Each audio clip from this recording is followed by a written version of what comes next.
I know you think you're some sort of smooth-talking ladies' man, but the truth is you are just pathetic and creepy. Welcome to MsMojo, and today we're counting down our picks for the top 10 times Penny was the most relatable on The Big Bang Theory. You know, I have been in LA for almost 2 years now, and I haven't got a single acting job. I've accomplished nothing. Haven't gotten a raise at work. Haven't even had sex in 6 months. We may not all be struggling actors who live next door to geniuses, but for this list, we'll be looking at those times when Penny was just like us. In what ways do you relate to Penny? Let us know in the comments. Number 10. The Box of Memories. You know, I can be romantic if I want to. It's fine. And also not true.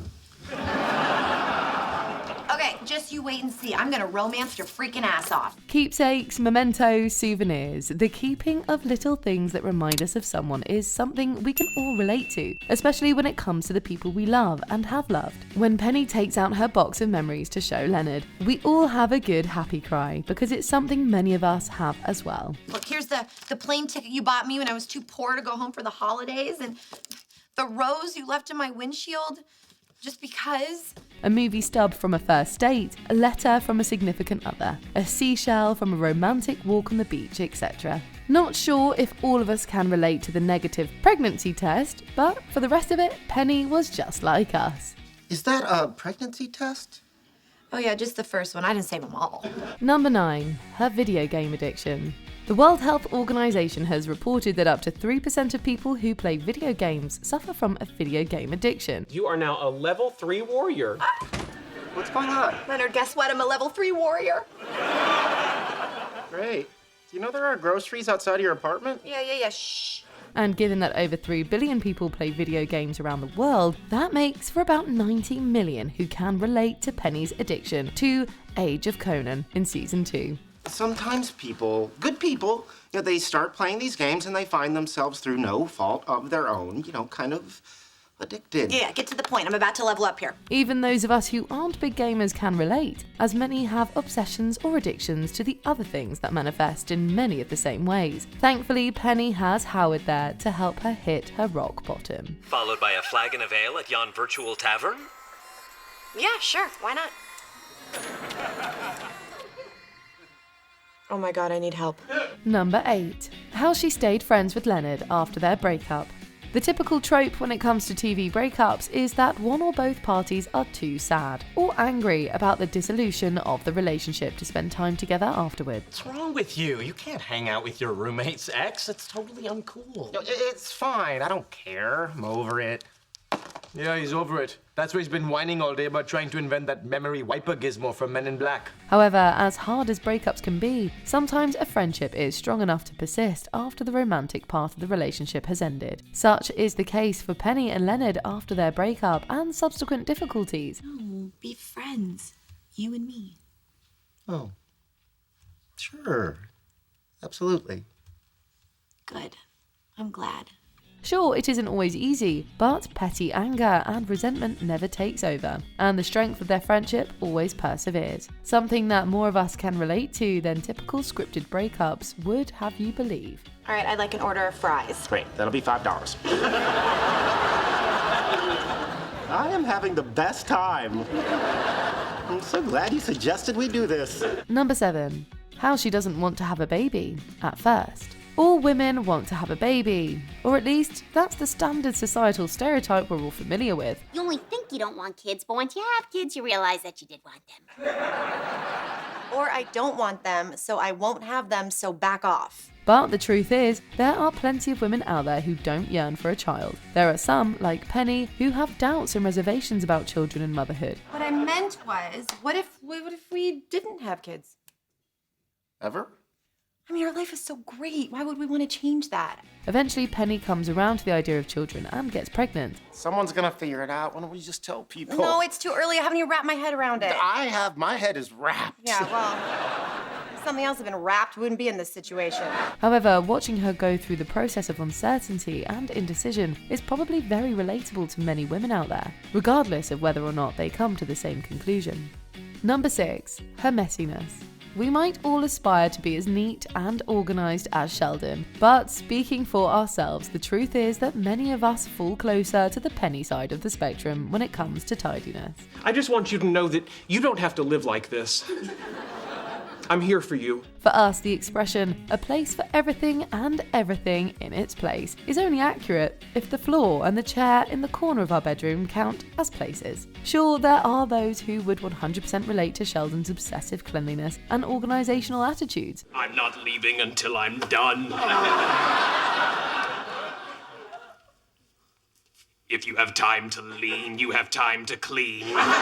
But for the rest of us, we can see ourselves in Penny's messiness. Okay, we should leave in about an hour. You all packed? Yeah, I just need to throw in a few last-minute things. You know, makeup, underwear, clothes. If your bathroom floor counts as a carry-on, you're packed. Number 5, setting Howard straight. Howard's aggressive and unappealing flirting with Penny is played for laughs early on the show. I am saying it is not a compliment to call me doable. It is not sexy to stare at my ass and say, ooh, it must be jelly because jam don't shake like that.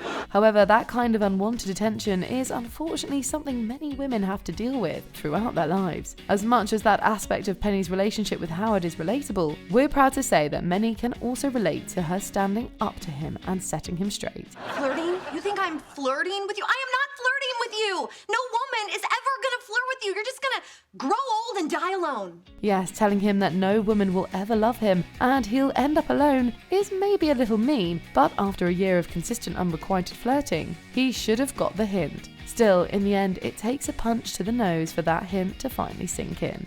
I slipped and fell in the bathroom. Bounced right off the tub. Yes, now he knows what bathtubs are capable of doing when you don't treat them with respect. Number 4, her emotional walls. Before the guys head off to the North Pole at the end of season 2, Penny gives Leonard a going-away present. What does this mean? Wine, credit card, and late-night television are a bad combination. All right, fine.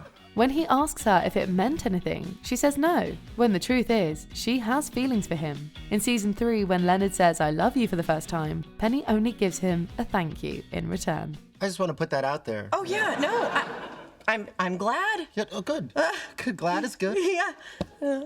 While both moments have fans feeling a little sad, wishing Penny could just admit her feelings, many also relate to her emotional walls and her fear of putting herself out there emotionally. Even when she finally does say those 3 little words, you can see the realization and fear in her face. You know, that's the first time you ever said that you love me. Yeah. Number 3, career struggles. Penny moved to Los Angeles to pursue an acting career but ended up working as a server at the Cheesecake Factory, a job she thought would be temporary, but was anything but. At one point, she even thinks about moving back to Nebraska and giving up on her dream altogether. Come to the conclusion I have to stop kidding myself. I suck at acting. It's time for me to move back to Nebraska. You're leaving? Yeah. While not everyone can relate to the specific hardships of an aspiring actor, the struggles of landing your dream job are something many of us completely understand. Unfortunately, many can also relate to Penny's cringingly awkward performance at her pharmaceutical sales rep job interview. Why do you think you'd make a good pharmaceutical sales rep? Well, I'm a people person. People like me. Some of my favorite people are people. Although for most of us, we don't end up getting the job anyway because you and your interviewer are both scared of your best friend. I didn't even want to meet you, but I was too scared to say no to her. Me too! Number 2, her insecurities in her relationship with Leonard. On the surface, Leonard and Penny's relationship seems pretty one-sided, with Leonard being lucky such a hot girl is going out with him, and Penny fighting below her weight class, so to speak. Leonard has no business being involved with a waitress/actress who felt so insecure that she lied to him about finishing community college. But on multiple occasions, the series takes us inside Penny's head and exposes us to her insecurities in the relationship. Do I need to be worried? Of course not. No, why? Because she is pretty and smart, and when you talk about work, she doesn't have to go home and look up words in the dictionary and understand what you said. Sure, she's gorgeous, but Leonard is a genius, and as insecure as he feels about her looks, she feels about his brain. Whether it's a physical appearance, intelligence, money, or something else entirely, relationship insecurities are something we can all relate to. Who are you? I'm her husband. No, you're not. I am. Yeah, he really is. No. Before we continue, be sure to subscribe to our channel and ring the bell to get notified about our latest videos. You have the option to be notified for occasional videos or all of them. If you're on your phone, make sure you go into your settings and switch on notifications. Number 1. Money struggles. The first of the month can be a scary time, especially when we realise that rent is once again due, and we just don't have it, as is the case for Penny when she ends up having to borrow money from Sheldon to cover the rent. Sheldon, honey, I don't want things to be weird between us. Won't it also be weird if I have to say hello to you every morning on my way to work and you're living in a refrigerator box and washing your hair with rainwater? Although, it still isn't enough to also keep the lights on. Sure, most of us probably don't have neighbours who we can mooch food from every night, but we sure would if we did. I'm a little low on cash. How much you got? Nothing. How can you walk around with no money? I'm cute, I get by. It's okay, you can help me. And while we can easily relate to the total frustration of Penny's car breaking down and not having money to fix it, we wish we could relate to having a significant other awesome enough to buy us a new one. It's nothing fancy, but it'll get you to auditions, and at least for now, you don't have to go back to waitressing. I don't know what to say. Do you agree with our picks? Check out this other recent clip from MsMojo and be sure to subscribe and ring the bell to be notified about our latest videos.